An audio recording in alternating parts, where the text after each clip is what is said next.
Now Rintaro and Osami were sitting in their classroom. It was the month of May, but the heat had already left them completely exhausted. At this point, all they could think was, if only we were born in Antarctica. Then Osami said, we should go to the faculty room and ask them to turn on the AC. Otherwise, if we stay in this kind of heat, we're going to die. So the two of them headed toward the faculty room. But Osami didn't even have the energy to walk properly. In his mind, he was grumbling. Who even decided there should be a month like this? If only summer didn't exist. Kids could live so much more comfortably. I really don't like summer at all. But suddenly something came to his mind, something that made him actually like summer. He turned to Rintaro and said, do you know what the best thing about summer is? Our sports festival is this month. Just the thought of it made Osami super excited. He added, and this time, we're definitely going to win the sports festival no matter what happens. But all their dreams came crashing down when their teacher told them that neither of them would be allowed to take part in the sports festival. Osami said, what kind of joke is this? Why are the two of us the only ones who can't participate? All the other kids are going to join, right? Then their teacher replied, anyone who fails the midterms this time won't be allowed to participate in the sports festival. Instead, they'll have to attend extra classes, and according to that rule, neither of you can take part. Osami snapped back. What nonsense are you talking about? Our exams haven't even started yet, and you've already assumed that we're going to fail. The teacher then asked them, all right then, you tell me, do you really think you can pass this time? With complete confidence, Osami answered, of course not. How could you even think otherwise? Then Osami added, but what if we do pass the exams and win the sports festival? What will you do then? At the very least, we deserve some kind of reward for that, don't you think? The teacher thought about it for a moment and finally said, fine, if you manage to pull off both things, I'll treat you both to ice cream out of my own pocket. Well, maybe this teacher wasn't all that bad after all. He was actually willing to buy them ice cream, but now Osami was really starting to panic. He muttered, this is terrible. How in the world am I supposed to pass? Passing means I'd have to study for hours, and I can't even focus for 5 minutes. Osami thought to himself, if only I had started studying earlier, maybe I wouldn't be in this situation right now. Then Saku said, there's no point in blaming yourself now. You didn't study when you were supposed to. At that, Osami practically started begging Saku, please help me study. You're the top student in the entire school, so you could at least teach me enough to just barely pass. But Saku flat out refused. No way, I'm not doing that again. Last year I helped you, remember? Because of that, my own grades dropped. And on top of all my hard work, you two still failed anyway, so don't even think about asking me this year. Then Ayato slid his chair over next to Rintaro and asked, do you honestly think you're going to pass this time? Rintaro didn't really have much hope either, so he turned to Ayato and asked, then, could you teach me? But Ayato also refused, not because he didn't want to, but because he didn't have the skills for it. He wasn't a strong enough student to tutor anyone. So instead, he suggested, how about this? We all do a group study session. That way, if we're together, Saku will end up helping all of us. But now things had gone too far because it had become a matter of Osami's pride. He snapped, if you don't want to help us study, then fine, don't. You just don't want us to be part of the sports festival. But mark my words, we will be there, because this time we're going to study on our own. Meanwhile, Rintaro was thinking, why is he dragging me into this? Then Saku said calmly, do whatever you want. If you really think you can study alone and pass this exam, then best of luck from me. Now it had turned into a battle of egos, and poor Rintaro and Ayato were stuck in the middle of it. Just then, Rintaro's phone buzzed. It was a message from his mom. She wrote, today we're having a big discount at our shop. Make sure to tell Wagari so she can come by. It's been more than a month since she last visited. Rintaro glanced over toward Wagari's school. He thought, what's going on? It's been so long since she came to our shop. Is she mad at me? Trying to calm himself down, he reasoned, no, that can't be it. Sure, she's a rich girl, but spending so much money on cakes isn't really the smartest thing. Maybe she just realized she was wasting too much on our bakery. Yeah, that must be the reason she hasn't come. After that, all the kids sat down to study. But Rintaro's mind wasn't on the books at all. He kept wondering whether or not he should text Waguri. It was just a simple message. There's a discount at our shop today. But for some reason, sending it felt really awkward. After all, they hadn't spoken in months. How could he suddenly text her out of the blue like that? Still, after overthinking it for a long time, he finally sent the message. And then he spent the entire day waiting for a reply. But morning turned into night, and her response never came. Rintaro started wondering, could it be that she's ignoring me? But then he remembered, Wagari went to Kyo High, not Chidori. Maybe kids there weren't allowed to openly use their phones.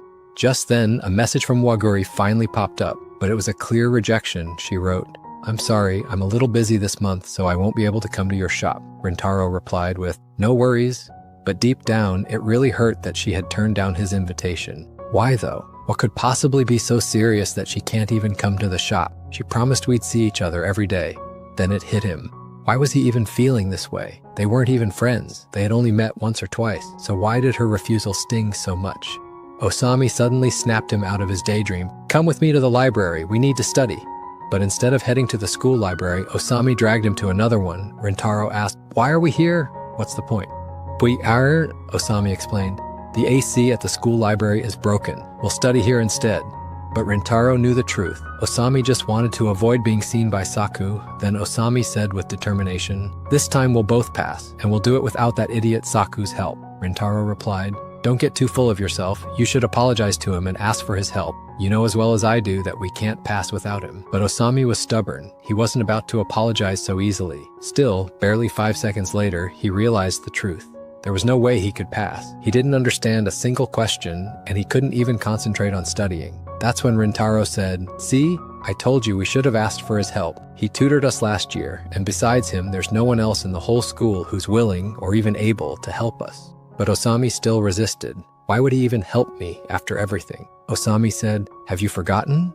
We literally fought this morning." Rintaro tried to calm him down. "That's not what it is. He was only angry because you never take studying seriously. But I can tell you, Saku is just as interested in the sports festival as we are. He wants us both to participate. After all, he's our friend." Osami paused. Since when did Rintaro start saying things like this?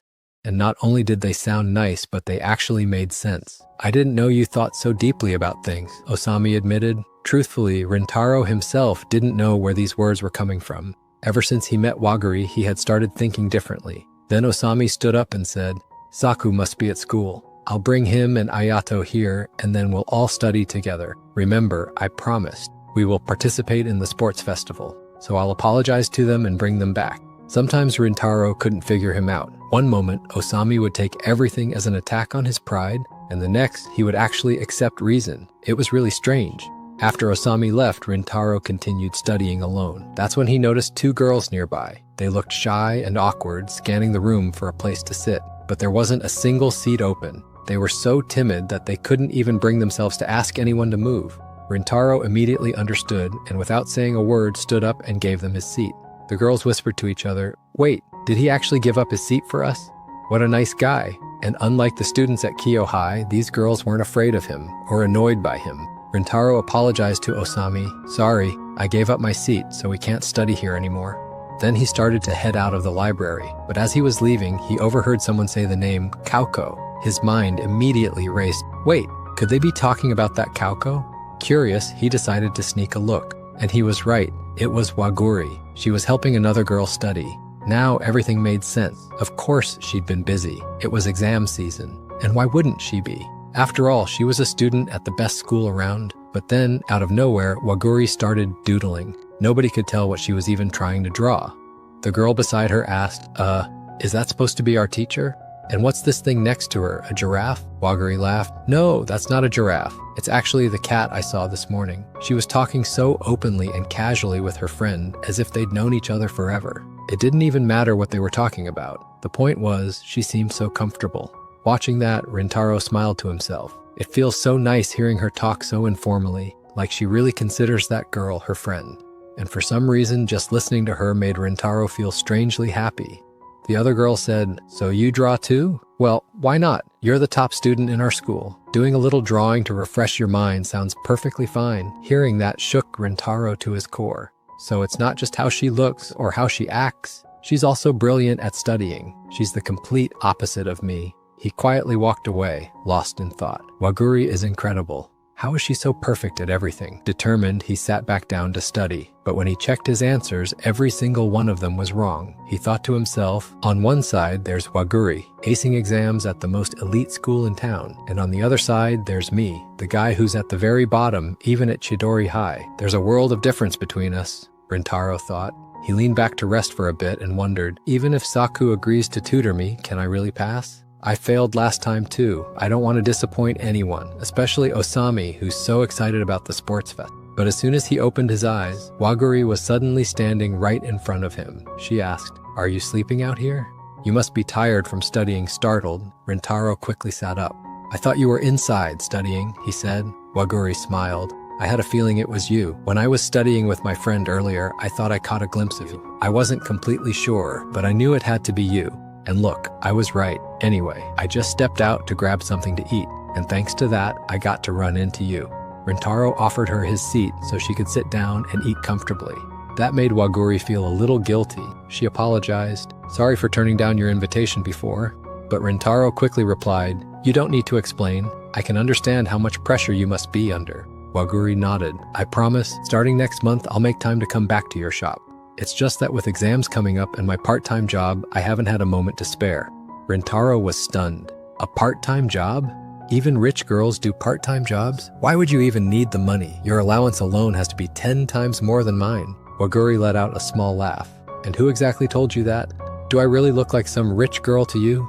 Then she explained, "I'm not rich at all. And if you're wondering how someone like me ended up at Key High School, it's because of a scholarship. That's the real reason I have to stay at the top every single time. If I don't, they could kick me out." She sighed softly. "That's why I haven't been able to meet you lately. I need to spend more time studying, and I have to make sure I stay at the top, because that's the only way I can keep my spot at Key High." Rintaro was amazed. "So you're working a job and still studying this hard? That's incredible." Waguri nodded. "Yeah, but sometimes it's tough. At night I get so sleepy, I pinch myself just to stay awake. Otherwise, I might accidentally doze off in class. Still, I'm lucky just to have been admitted into such a prestigious school. But since I come from a normal family, I have to work harder than everyone else." Rintaro frowned, concern in his voice. "But why are you pushing yourself this much? I get that it's important for you, but don't you realize your health matters too? You can't keep doing all of this at once." Waguri's expression grew firm. "This isn't just about me. My father agreed all at once to get me admitted here, without even thinking about how expensive or big this school is. So this isn't just about necessity. It's about my pride too. I don't want my dad ever to regret his decision." Rintaro thought to himself, "Wow, she's so mature, and she thinks about such important things. I always assumed she was a rich girl whose life was easy. But no, she works so much harder than even I do." Hesitantly, Rintaro asked, "If you don't mind, would you be able to help me study? If I fail this semester, it's going to be a huge problem. I have to pass no matter what. Just like you're working so hard for your dad, I want to do this for my friends, so that we can all participate in the sports festival." Waguri replied gently, "I'm not forcing you. Whenever I'm free, I can give you some time. Half an hour will be enough." Rintaro immediately realized what she had said. Half an hour? Where is she supposed to find the time? She's working a part-time job and studying all day. Before he could say anything, Waguri handed him her rice cake and said, "I'll let you know whenever I get some free time. Don't worry about it." Just then, they noticed someone approaching. Waguri said, "I should get going now. My friend is waiting for me." Rintaro asked, "The same girl you were helping study?" She nodded. "Yes, and not just her. Another friend of mine had gone out to pick up some things. She's probably back by now, so I should head back too." At that moment, her other friend stepped between them and asked seriously, "Who is this?" She sounded completely serious, just like Saku. Then it was revealed that her name was Subaru. Rintaro was stunned. Are her hairs really silver? Is she a foreigner, or did she dye her hair? Either way, she looked so cool. He especially admired her silver hair silently in his mind. Subaru then looked directly at him and said, "If I'm not mistaken, you go to Shidori School, right?" Rintaro knew exactly what was coming, so he quickly turned his face away and said, "Yes, that's right." Subaru stepped closer and warned, "You better stay away from me, very far away. I don't want my friend hanging around people like you." Waguri quickly stepped in, saying, "Don't talk like that." But Subaru replied, "Don't worry, Waguri. You don't need to be afraid of him. I'll protect you. I can tell he's trying to scare you." Waguri insisted, "No, that's not true. He didn't do anything like that." Before the situation could escalate further, Subaru's other friends arrived. He noticed that Rintaro was talking to two girls, and they were from Key High School. It was clear that stepping in now was necessary. She muttered, "Look, the rest of the idiots have arrived too. Seeing so many Chidori students all at once, it's like a nightmare." Then Osami spoke up. "What exactly are you all doing here? Are you bothering my friend Rintaro?" He said it, assuming Rintaro was alone. Rintaro quickly tried to calm him down. "No, that's not what's happening." Meanwhile, Subaru said, "Come on, we don't need to spend time among these animals." Osami, confused, asked, "Animals? Who are you calling animals?" Then he suddenly realized, I've seen this girl somewhere before. He started moving closer, just to get a better look. Subaru's instincts immediately kicked in. She felt like he was about to attack. She stepped in front to protect her friend, but she wasn't the only one defending Waguri. Rintaro also stepped forward. Seeing that Subaru was stunned, he had pushed himself between her and the threat to protect Waguri. It felt like a dream. She had never expected such behavior from these boys. Osami exclaimed, "What are you doing?" "I wasn't going to attack her. You're acting like that. I could have hit him." Rintaro apologized immediately. "I'm sorry." Even he didn't fully understand what had happened. He had only seen that Subaru was close to Waguri, and his body had acted on its own, like some kind of ultra instinct. Subaru, meanwhile, had calmed down, but still didn't understand. Why is this boy protecting Waguri? But she didn't say anything about it. She just made fun of Osami. "I really can't expect anything from the boys at Chidori High." Then she walked away. Just as she was leaving, Saku spoke up. "You still haven't answered my question. What exactly were you doing near Rintaro? Are the girls at Key High really so foolish that you can't even answer such a simple question?" Waguri didn't care that he was teasing her. She asked calmly, "Are you talking about Kaki too?" Saku laughed. "Who knows? Maybe. If you use a little common sense, you'll figure it out. But honestly, I doubt these high school girls even have brains." Then he was about to say something that would have hurt Subaru deeply. "Anyway," he continued, "girls from Key High, they don't know anything. Look at their hair. It's so ugly and dirty, completely silver. But again, I'm talking about Key High. They'd take any rich girl, no matter what. But Subaru, you have some kind of past that makes this hit differently." Just as Gururi was about to step in, she couldn't stand anyone insulting her friend. Rintaro stopped her. "Saku, shut your mouth," he said firmly. "You've crossed the line. You have no right to say things like that to her. Since when did you start bad-mouthing people like this? You weren't like this before," he added. "And by the way, this is the same girl who was waiting outside our school earlier. Remember the one you scared? I just saw him in the library and I came to apologize. That's why we were standing together. Do you get it now? I was the one who talked to him. I was the one who went to him first, not the other way around." Both Subaru and Waguri were shocked. Waguri was thinking, "Why is he lying? I approached him first." Subaru was thinking, "Why is this boy defending us in front of his friends?" Meanwhile, Osami realized something. "This is the same girl who came by our school that day." He approached her again and Subaru stepped forward. This time he apologized. "Please forgive me for that day. I shouldn't have lost my temper. When you came outside our school, I was shocked and lost control, so I yelled at you. But now I realize how childish my behavior was. Please forgive me. It doesn't matter if you're from Key High or not. I shouldn't have acted like that." Replied gently, "It's not your fault. It was me who ended up in front of your school, even though we both know our schools are rivals." Then, in the morning, Subaru tried to warn him, "Don't do that. What if someone saw us? You can't just openly apologize to Chidori High students like that." But he countered, "Don't you think you should apologize to Rintaro too?" And then, for a moment, she drifted back into her own thoughts. She seemed to be thinking about something, but nobody knew what. Without saying anything, she walked away. Waguri also left, apologizing to them once more. Osami muttered, "Honestly, do high school girls even make sense? Sometimes they behave so badly and other times so well. Who knows, maybe she's just pretending to be good." Rintaro replied, "I don't think so. That girl is genuinely innocent, just like our Saku." Saku, however, said, "What do you mean? Just because she apologized to us doesn't mean I have to forgive her so easily. They were the ones who started the fight in the first place." Rintaro waved it off. "Forget all that. Let's go to the family restaurant. We can eat and study there at the same time." Waguri tried to reason with him. "I know your boys can't always be trusted, but you shouldn't have behaved like that with her." Subaru commented, "All boys are the same. You can't trust them. Why did you apologize to them anyway? You know they're from Chidori High. They never think before fighting. They hurt people just for fun. Their lives don't have any real purpose, but we can't change their mentality." Waguri couldn't bear to hear this. She couldn't listen to anyone criticizing Rintaro. At that moment, Subaru's mind started replaying the same scene. When Rintaro had stood up for him. When he stopped Saku from insulting someone, Subaru had stopped Waguri and asked, "Were you talking to that boy? Do you know anything else about him? The one with the blonde hair now? What kind of boy is he? I want to know more about him." Waguri smiled and replied, "He's really kind. Very good. I'm not saying the other boys are bad, but I know him better. He has a truly pure heart." Hearing that, Rintaro's entire reaction changed. Perhaps something had happened in her past that made her hate boys so much. And Rintaro was completely different from those boys. She drifted into her own thoughts. Then Waguri noticed, You've been very quiet for a while.